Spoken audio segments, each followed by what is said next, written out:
Welcome to Seek Reality with Roberta Grimes. Joyous conversations about what the afterlife evidence and modern science combine to tell us is true about our one reality. You have nothing to fear. You are eternal and you are perfectly loved. Knowing the truth changes everything. Now, here's Roberta. Dear friends, welcome to Seek Reality. I'm Roberta Grimes, and I'm delighted that you're with us today. I love doing this with you. Thank you so much for being here. When so much now is known about the simple fact that our lives are eternal, and those that we used to think were dead are essentially right here where we are forevermore, it's surprising that so little spiritual practice in the world has been built around the simple fact of our eternal life. Isn't that strange? I know of two such movements that exist in any real numbers, one of which is, of course, the religion of spiritualism, and that's especially prominent in the UK, and the other is Spiritism. Now, Spiritism is based in 5 books written in the 19th century under the pen name Allan Kardec, and together they're known as the Spiritist Codification. Now, Mr. Kardec, or he could have been Dr. Kardec, was French, but Spiritism took particular root in Brazil, and it's now growing in the United States and elsewhere, and I know almost nothing about Spiritism, so I'm excited to learn more about it right along with you. Our lovely guest today is Jussara Korngold, who is one of the founders and directors of the Spiritist Group of New York, based in Manhattan. Jussara is a third-generation Spiritist from Brazil, and currently she's the president of the United States Spiritist Federation, executive director of the Tri-State Spiritist Federation, and executive director of the International Spiritist Council. Wow. She volunteers as leader of the Office of Brazil Child Health in New York.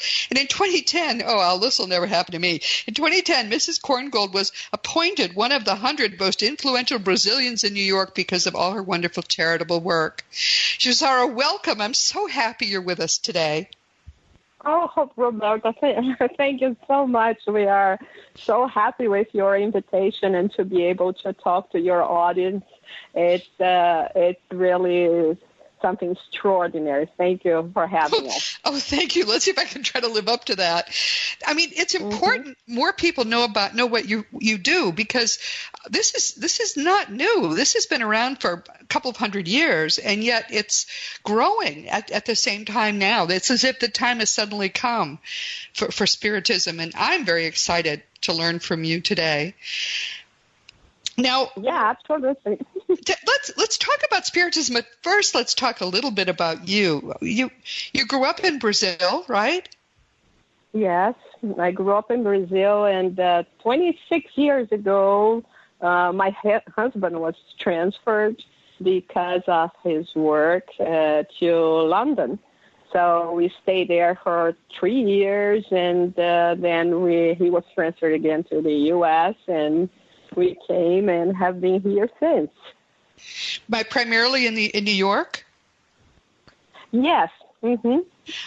Only for less than 2 years we stayed in Miami, but most of the time now, 21 years in New York City. It's become a habit now, I could probably, for sure. Yes.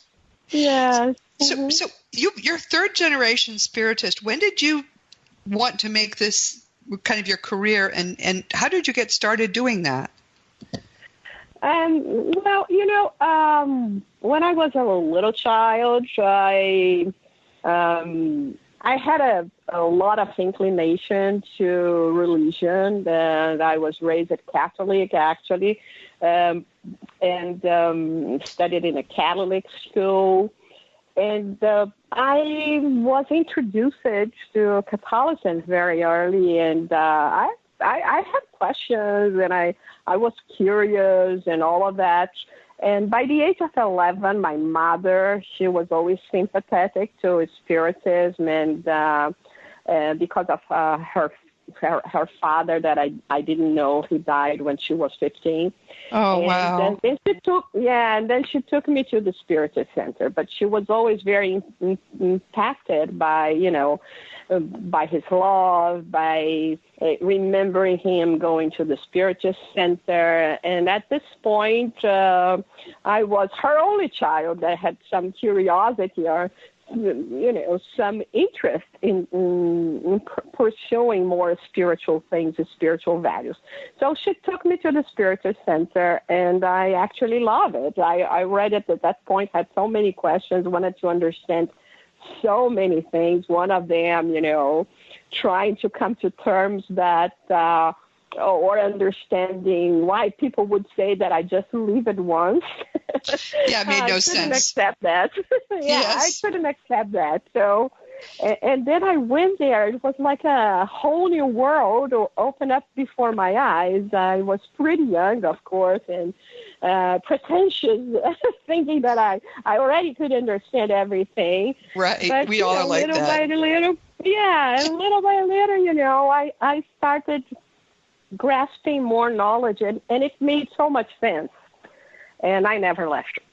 That's how it all started. That's a great intro to what Spiritism is. What is it? What is it? Is it a religion? Is it a belief system? A philosophy? What is it, and what does it believe? Yeah, actually, that's the big question. Yes. Because the way that the codifier, and we call Allan Kardec codifier because it was never his intention to say, hey, I'm here creating a new religion or a new way of thinking or bringing something about. He was a scholar in France, and very, very bright and involved in academia and the scientific environment of his time, when all the phenomena that started happening here in New York, in Hydesville with Sister Fox, traveled to Europe, and it became a fashion in France, which is actually something very interesting, Roberta. I was once watching a lecture by a professor of philosophy in France, and one thing that he mentioned was that it was the first time in history that a place like the U.S. at the time that was, considered to be a new country, not we were developed, cultural country that started that dictated a kind of fashion to Europe. Oh, isn't that interesting? I thought it was so interesting because, everyone here wanted to say, to use, what are the shoes women are using now in France? That's right. We follow Paris fashions. Right. And all of a sudden, from this, let's say, indigenous country, primitive, that takes over Europe and it starts spreading around. And of course, Professor Revile, the pen name Allan Kardec that he uses, was invited to attend one of the seances. And, of course, he refused it several times. He said that he had very enthusiastic friends that he couldn't trust that much. And one of them that was actually, had in place and all of that, insisted that he went to one of the seances. And when he went, he saw the phenomena happening. And at that point, people were thinking that the tables were answering questions. And he said, I'm sorry, but tables cannot answer questions. No, because unless you prove to me that they have brains. Right. So, right. And then he said, well, there is something interesting here, because he could see the accuracy of answers and the elaboration of certain answers. It was when he started researching a little more. Some of his friends already had, notations from other seances that they participated, gave it 50 notebooks to him and said, have fun with that. And it was when he started his methodology, way of studying the communication. And he came to the conclusion that, of course, it was not the table, but it was, in what he called incorporeal beings communicating. And with that, and as a result of his whole research, he came to the conclusion that Spiritism is actually much more than just a religion, a set of, knowledge or tenets that deals in the religious aspect, but it could deal in the philosophical aspect because, it's supposed to impact us and to change our way of seeing things, as well as a scientific side where you have to deal with certain phenomena and researching certain phenomena that goes against, what we had in the scientific world till now. Like, yes. For instance, mediumship, how can this, incorporeal beings come and communicate? And so in Brazil, we normally call Spiritism as a doctrine because we say that it's a doctrine with a triple aspect: scientific, religious, and philosophical, being the philosophical basically the most important one. Here in the U.S. and the UK, we don't use that much the word doctrine because we don't want it to be seen as someone that is thinking about, it's a doctrine, is a cult, is a sect, is someone that's trying to indoctrinate me. Yes. So we normally say, well, it's we tend to reply more saying that it's a way of thinking, a new philosophical way of living. Yeah, wow. Well, there's so much there. Let's unpack a little of that. Now, Dr. Reveille was an educator, and he used the name Allan Kardec when he was doing this work. Why did he want a pen name, a pseudonym? Yeah, there was actually two reasons for that. One of them is that because at the time he started researching, the spiritual phenomena, he was already very well known and famous in France, and he didn't want one thing to interfere with another. Mostly, he didn't want that his fame was the reason why people would be inclined to also accept this new thing he was presenting to the world, so to say. Oh, good point. Also, okay. Yeah, so it was not because he wanted to hide, because at the end, everyone involved knew it was him. It was not that he was hiding of shame or something. Oh, I don't want people to know that overly achieved professor is now dealing with this hocus pocus things. No, it was nothing to do with that. Right. And second, because in one of the communications he had about the work he had to do, he was told that he was a druid in the times of Julius Caesar. Oh, wow. That was called Allan Kardec, and he was, the main druid, and that was, kind of suggested to him that it would be a good thing if he used the name he had in a previous incarnation. Yeah, that's Kardec. Very great. That's a neat idea. That's great. Yes, but this gets me. It's scientific, religious, and philosophical. Mm-hmm. All three. And what a sensible, because we don't live in separate worlds, one religious, one scientific, and one philosophical, do we? We live in a single world. So how wonderful to wrap it up and say from all of these perspectives, one truth, which that's beautiful. So what do Spiritists believe? Is it based in, are you continuing to learn in this field, or are there dogmas as there are in most religions? In fact, when we touch the aspect of science, so we can start with that, one of the things that Allan Kardec stated in one of his books is that if we come to a point where science disproves any of the things that the Spiritism was telling us, we should follow science. So in his way of seeing things, he already knew that, with perhaps not less than 200 years, but in more years to come, there will be a point in time where we have to review some of the concepts that were presented with new discoveries. So in this sense, we are always, the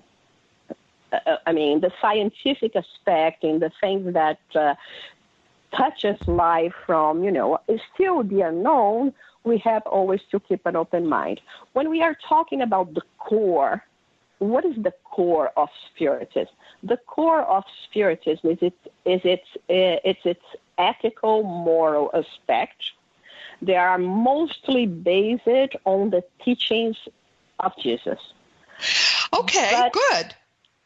That's great. In a way, and this is where we differ a little bit from Catholicism, because in a way, it's not that we see Jesus as being the only Son, the Holy Trinity. We see Jesus as being the child of God, the representative of God here, our, master, teacher, actually someone that we have to follow it's his footsteps, the knowledge, everything that he brought, but not the man. It's not about the man. It's about the knowledge. I love this. This is exactly what I teach. Jesus didn't come to save us because frankly God loves us infinitely, just as you love your children. There's no earthly way God would ever harm us. But it's his teachings that are important, and yet all the big Christian dogmas, Christian, sects don't emphasize the teachings. For them, there's a shortcut. All you have to do is claim him as your savior, or whatever you have to do in that particular cult, and you go right to heaven. That's not what Jesus taught. None of it is. So I love it that you're basing, or he has based, Spiritism in the teachings of Jesus, which are so important. But you see, Roberta, no way. He did come to save us, but not with the interpretation that we have.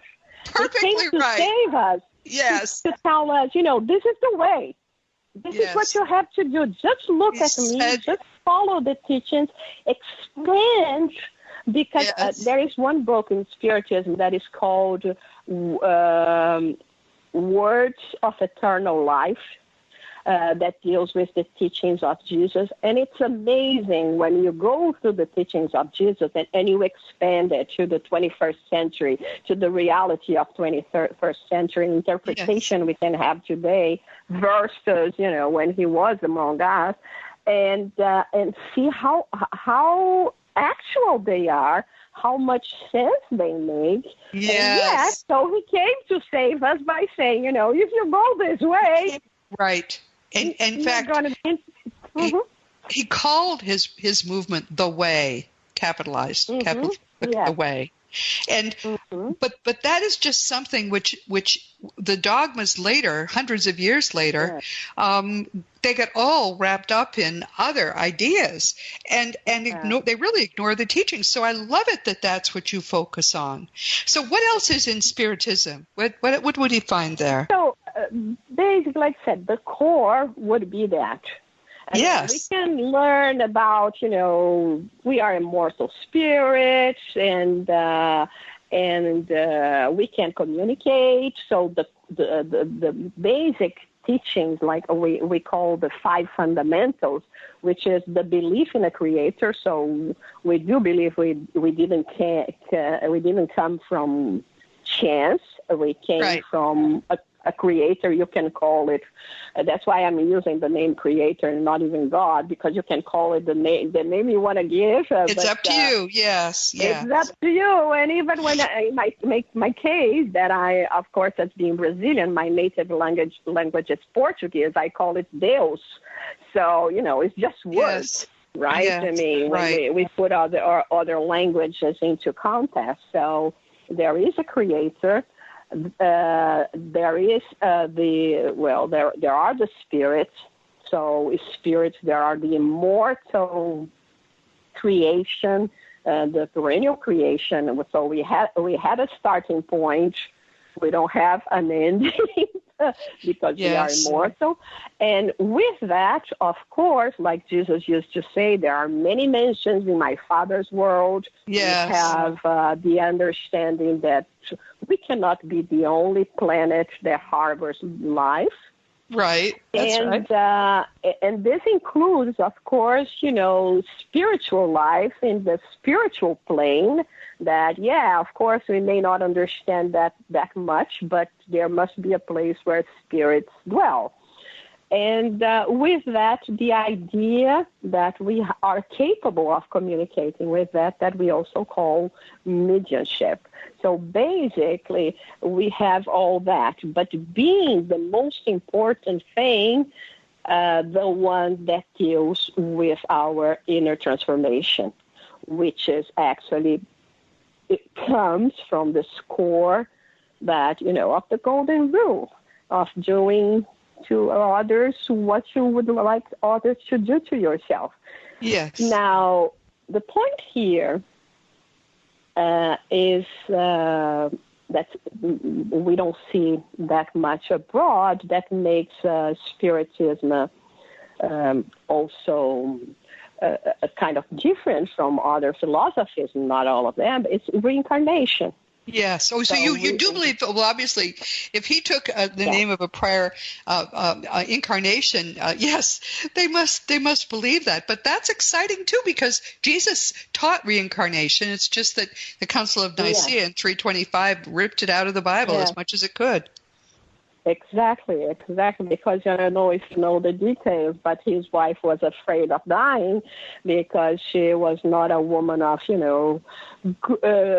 good reputation, and people would come to her and say, "Oh, you will see what is going to happen to you in the next life." So she came to the Emperor Justinian at the time and said, "You know what? Go there and remove reincarnation because I do not want to reincarnate." Oh, good grief! And he did it. Oh, that's funny. Isn't that a funny story? Oh, my goodness. Yeah, what a loving husband, right? I mean, he just removed reincarnation from history because of his wife.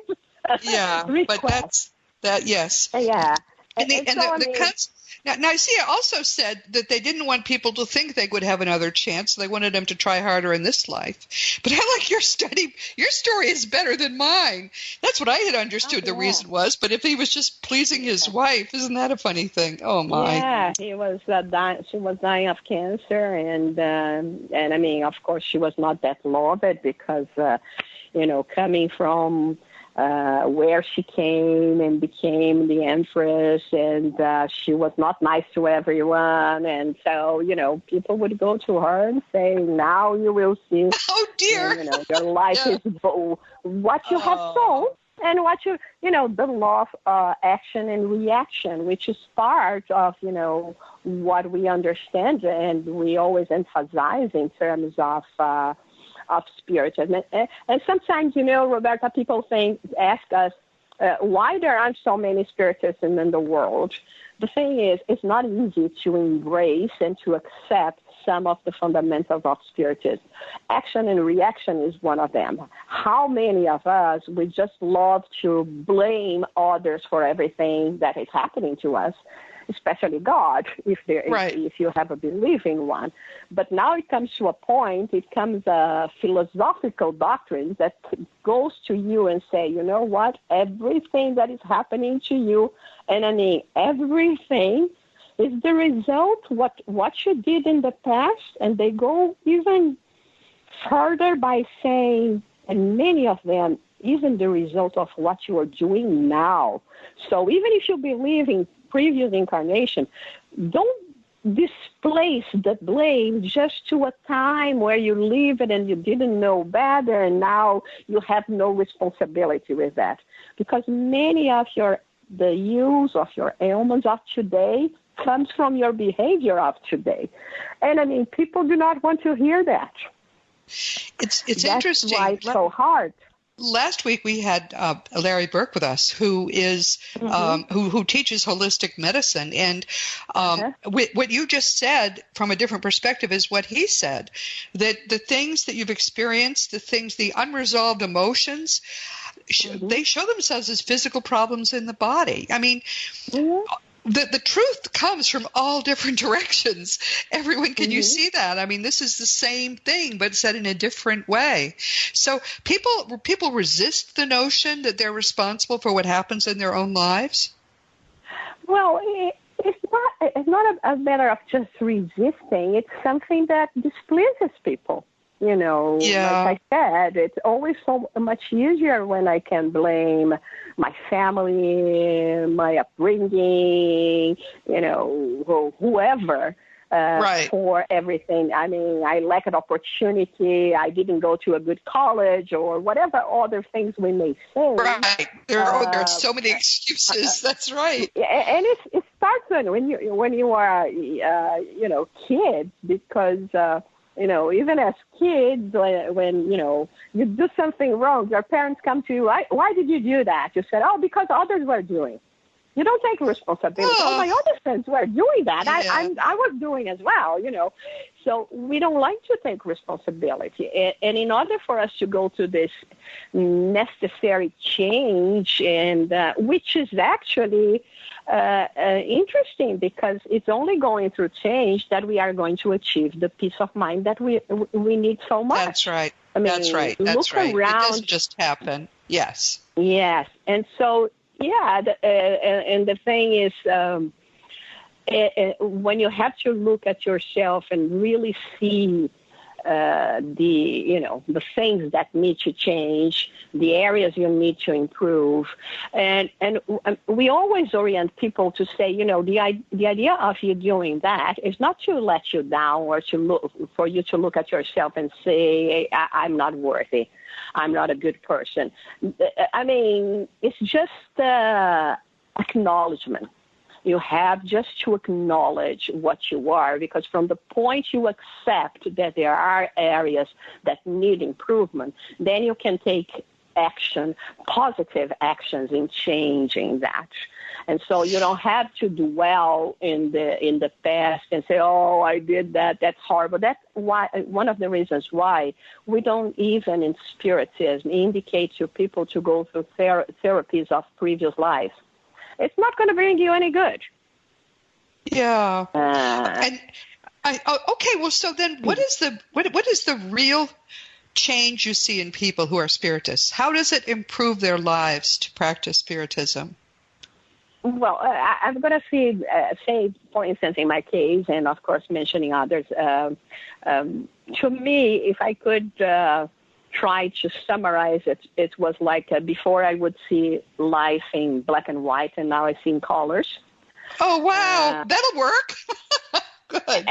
Everything, you know, now I look at people, I mean, living in New York City with so many people hustling about their lives, and I mean, we just see, like, you know, a corporeal mess passing around. Now I look at those people in the street and I say to myself, they are human beings. What are their struggles today? What goes into their mind? Are they in need of, you know, any kindness or compassion on my part? What could I do that perhaps could improve their lives? And I mean, just surrounding you with this kind of thoughts and energy, it gives you such a well-being as well. You know, even in terms of ecological terms.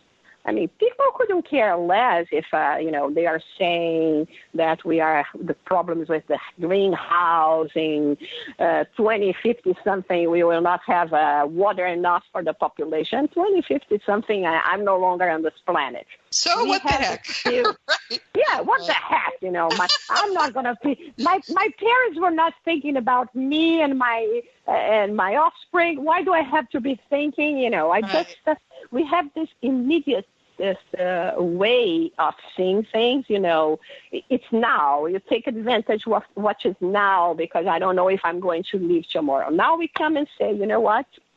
Not only we will be back tomorrow, but we were here in the past. And you are going to reap law of cause and effect that you are going to reap what you're sowing now. So everything that you know, every damage that you are doing to the planet, it's going to come back to you. It's no longer just for a humanitarian cause or problems with our poor planet, I'm going to come back to this neighborhood called planet Earth. Yes. And I have to assume that I have to do something about it to make it improve, not to make it less worse. So in relationships, for instance, it's a complete, when you put it in reincarnation to the equation, it's a complete shift of things. It is. That's exactly right. It makes a tremendous difference in how we look at a lot of things when we realize this is only one life in many. And what do Spiritists believe happens at and after death? Is there a philosophy there too? Well, one of the things that we do believe is that by simply dying, it doesn't make you an angel.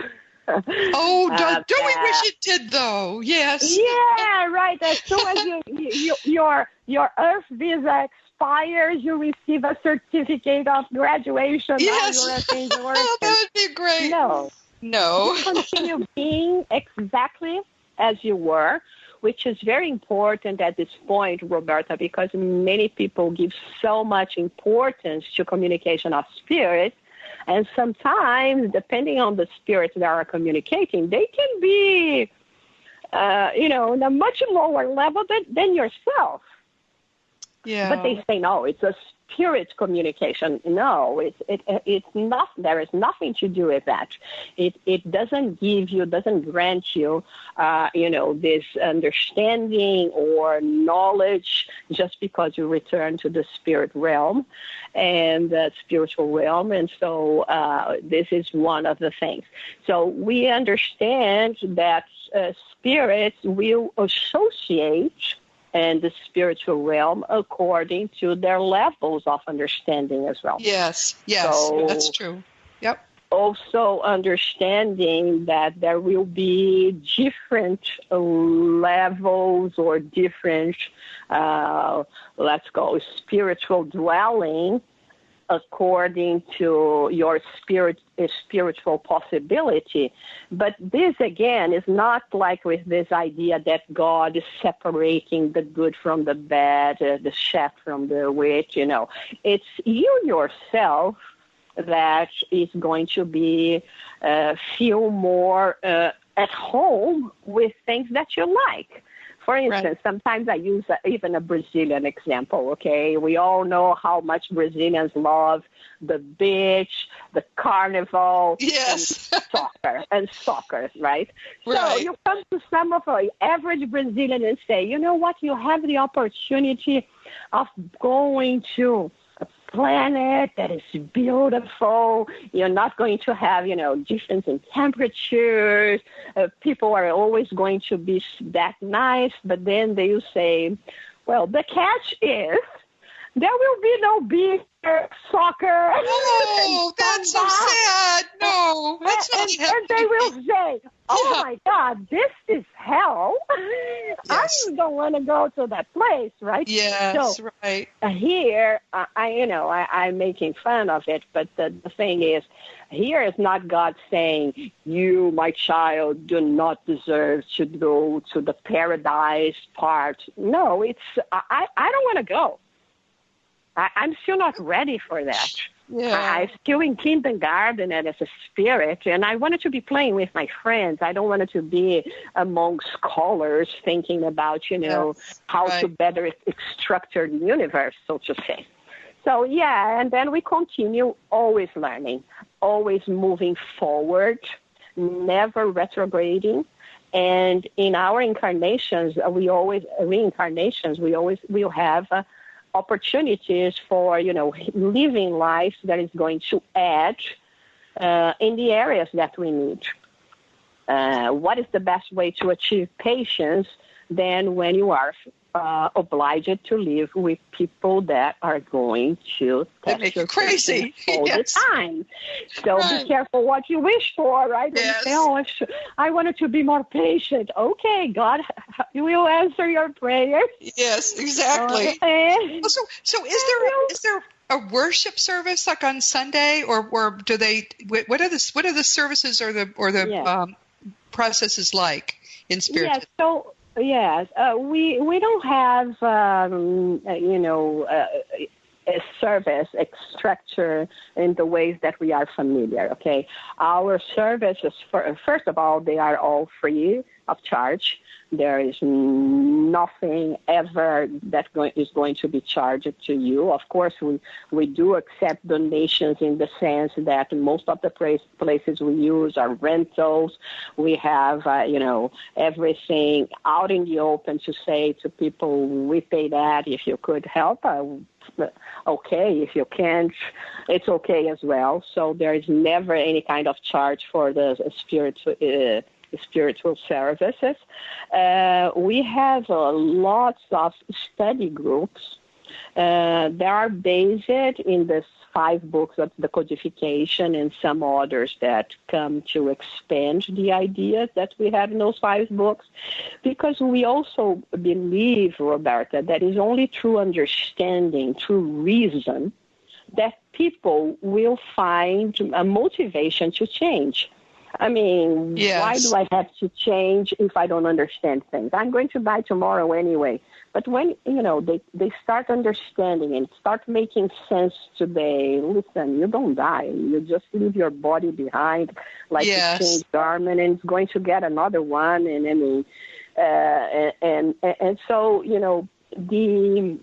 so we focus a lot on the understanding of the idea that we have also from communication from spirits, of the afterlife, of, what is our purpose on earth, and what we are doing here, the perennial questions, from where did I come from, why am I here, to where am I going, and trying also always to show that, the reason behind that is no longer based on dogma. It is like this because I said so, or because someone said so. I mean, it's interesting because in our meetings, I remember I had for 3 years, and I mean, just 3 years, because this person actually returned to his native country, and he didn't believe in God. He said, I believe in everything you say. I like to be here, but I don't believe in God. And you say, okay, you're right.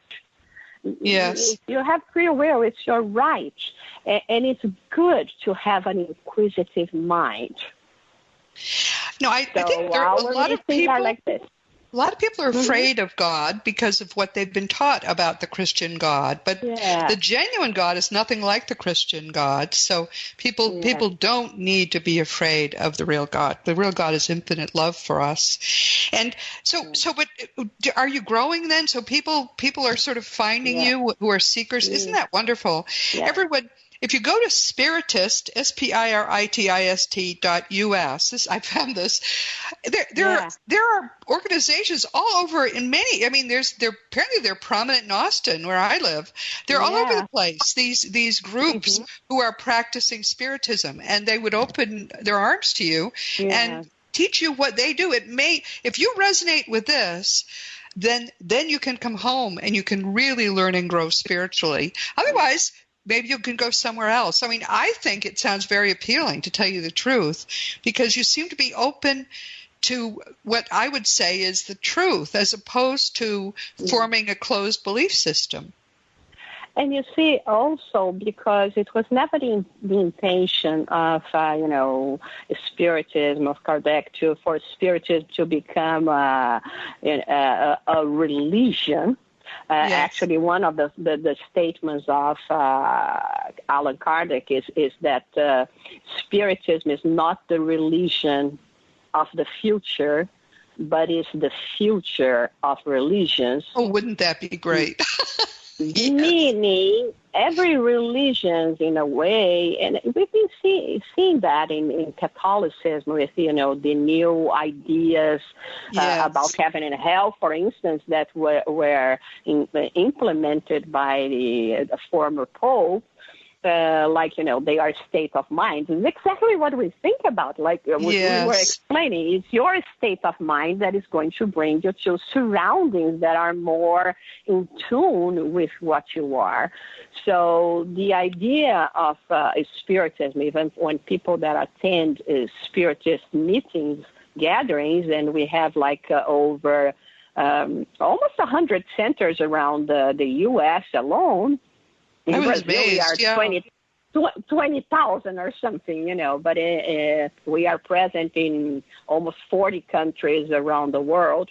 And what happens is that you don't have to go there to change your religion. If you're happy with your religion, keep your religion, keep attending the services that you go. Yes. Just bring a new philosophical aspect, understanding to your life, to what you see. And in terms, like you were saying before, Roberta, of one of the reasons why, we have those dogmas and all that from certain religion habits that we have. Yes. Again, when you put reincarnation into, into all of that, we all have lived in many different religions, but we lived the oppression of several religions, especially the Catholic Church in the Inquisition, during Inquisition times, during Crusades. When people come to me and say, I don't want to hear about organized religion, immediately I think to myself, this is a person that has died or killed in the name of, on behalf of religion. That's a very good point, actually. Yes. As a spirit, you are so traumatized because you feel that you were deceived. Now there is your religion there saying you have to go and kill your brothers and sisters because they don't have the same faith they don't share the same faith as you, right. Or because you don't share that their faith, they come and kill you. So in either way, it is a traumatic experience that we all have lived. That's right. Exactly. And that's why, there is so much resistance somehow. It's so fascinating, all of that, right? And, yeah. Well, but Jussara, you once a year, or maybe it's more, you do a conference, right? The Spiritists in the United States do. When is the conference this year, and where will it be? Yes, it's been a practice that we have for 14 years because, although Spiritism is not new in this country, it started here in the 20s, late 20s, early 30s, actually in Texas, coming from, of course, Hispanics. It's being grown and known more like, at the beginning in the Hispanic community. Then there was, during the 90s, that was a huge amount of Brazilians, that late 80s, that came to the U.S. and it started bringing and developing and implementing, Spiritist centers all over. But it's being, of course, like a couple of some decades now that we have been, as a mission, especially the United States Spiritist Federation, to bring all this knowledge that all of us have benefited so much to the United States in the English language. So it came to a point that, of course, we didn't have any books. We didn't have places even that would have a Spiritist gathering in English. And so we start implementing that. With that, we decided that once a year we would be having a national symposium, and each time in a different part of the country. So this year it was in New Jersey, and next year, the 2020, is going to be in the Bay Area, California, San Francisco, California. Uh-huh. So it's and it's a gathering where we have activities for children, youth, for the whole family. It's a whole day, and we bring some speakers, and we have round tables, panels. We try to make it as interesting as possible, bringing basic knowledge. We go from A to Z in terms of being a gathering where newcomers would have a sense of what it is, but those that are coming from all over the country and that are already engaged in some spiritist activities also will have talks that are more challenging, and it's being a wonderful work. We have been having a very good response. And when will it be? When is it going to be in 2020? Yeah, it's going to be June 6th in the Bay Area. We will send you all the information, and that'll be great. Then we'll post it, everyone. That'll be great. Post that it's going to be great, and it fosters. We've been seeing those things like in every region that we go, it fosters as a whole more compassion and all of that. And I mean, it's been time. I was here in New York City during the 9/11. Yes. And, of course, it has been, an experience that one cannot forget. Yes. And I remember that a couple weeks later, perhaps a month, I don't know, I was hearing a radio show like yours, and all of a sudden, the man was saying about how much this experience has shook us here in the U.S., of course the world, but we're talking about ourselves here. And one thing that people were seeing already, a shift, where how many more people were looking for spiritual answers. I thought it was so interesting that he didn't say they are looking for religion. No. They said they are looking for spiritual values. That's really true, and I'm seeing that myself in the work that I do, and it's really happening rapidly. So we will help to promote that and make sure everybody knows where it is and when it is. And I'm so sorry we've come to the end of our time. This took no time at all. But please, Jussara, I'm so glad to meet you. Please consider yourself hugged, and send me information about your conference so we can post that. And we'll do this again. I'm very drawn to what you do, and I think it's very exciting. So thank you so much for being here. Oh, thank you, Roberta, and thank you for all the listeners. And like you said, we have our website, spiritist.us, our Spiritism. Go and look for us, and if you have any questions and concerns, and it would be a true blessing be able of once again in the future talk to you, Roberta. Thank you so much for this opportunity. Everyone, this has been Seek Reality with Roberta Grimes, and I'm delighted you could be with us today. Please never forget that you are a powerful, eternal being. You never began, you never will end. And when you really get what that means, it's going to change everything in your life for the better. Next week, our guest is going to be Karen Anderson, here for the third time. Karen is a wonderful communicator with pets, living and dead. She wrote The Amazing Afterlife of Animals, Messages in Science from Our Pets on the Other Side. And the first time she was here about a year ago, we talked about dogs and cats. Then in the spring, I loved this. We talked about horses. We talked about my old horse, her old horse, and how they communicate with us. But she also has a background in using her mediumistic talents to help to solve cold criminal cases. And next week, she and I will be talking about that. You're going to love being with Karen Anderson again, so please join us then.